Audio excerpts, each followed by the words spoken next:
3 années. À l'échelle d'un pays, c'est peu, mais par rapport à ce que la population guinéenne et les institutions de ce pays sont en train de vivre, il y a eu beaucoup de changements.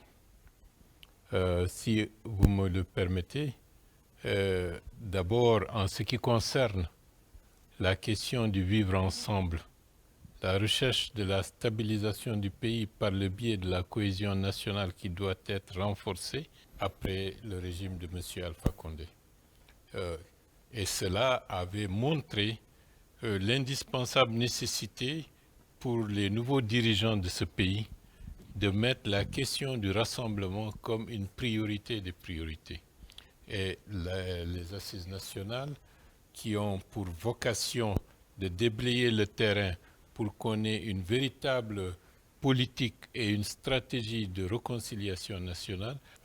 Et ça, je peux vous dire que la question de la recherche, disons, de rupture avec l'impunité par l'organisation du procès du 28 septembre 2009 était une initiative et une décision courageuse que les dirigeants du CNRD ont pris.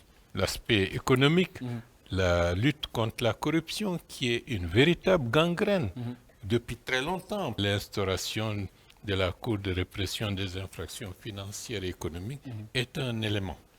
Bien entendu, chaque chose mérite d'être expérimentée, d'être améliorée et de ce point de vue encore, la Guinée, avec bien sûr ces tentatives, parviendra progressivement à avoir des institutions en capacité, sur le plan technique, sur le plan institutionnel, d'être en mesure de vraiment nous permettre que demain, que personne ne soit au-dessus des lois de la République, tant pour les crimes de sang que pour les crimes économiques. Je peux parler des infrastructures. Ouais. Celui qui a vécu pendant longtemps dans notre capitale, pour ne parler que de la capitale, peut se rendre compte que les choses ont évolué. Il y a des axes routiers qui sont ouverts, qui ne l'ont pas été pendant beaucoup d'années.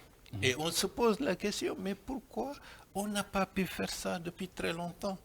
Ça aurait permis aujourd'hui qu'on aurait pu faire autre chose, désenclaver les quartiers. Depuis près de 60 et quelques années d'indépendance, n'ont jamais eu 10 cm de route bitumée. Et aujourd'hui, aller à l'intérieur du pays, que ce soit à Mali, que ce soit à Koubia, que ce soit dans des autres préfectures du pays, un peu partout, il y a des activités qui montrent que l'intérêt du pays fait partie aussi du territoire national et des infrastructures sont en train d'être engagées. Par exemple, les autres axes, les 10 kilomètres entre Lola et la frontière de la Côte d'Ivoire, dans quelques semaines, je serai avec plaisir avec les équipes du ministère des Infrastructures. Nous serons ensemble pour l'inauguration. Donc c'est pour dire que l'ensemble du territoire n'est pas oublié. Et je rappelle que ça fait partie aussi d'une des recommandations de faire en sorte qu'aucune parcelle du territoire ne soit oubliée, ne soit exempte de la présence d'étatique. Un autre fait majeur qui est aussi historique, c'est le Simandou. C'est le transguinéen. Pendant des décennies et des décennies, pour ceux qui sont moins jeunes, ça faisait partie du rêve. Oui, bien sûr. Le rêve guinéen, c'est d'avoir le transguinéen. Et le transguinéen est en train d'être construit. Pour ceux qui ne savent pas ce que cela veut dire, c'est la construction de la voie ferrée de Moribaya jusqu'aux confins de Beila pour, au niveau du Simandou. 670 km de voie ferrée pour transporter les minerais, mais pas simplement le minerai. Ce sera une voie ferrée multi-usage. Ça veut dire que ça va transporter aussi bien le minerai que des personnes, c'est-à-dire les voyageurs et les marchandises. Cela veut dire que c'est un axe stratégique de transformation économique de la Guinée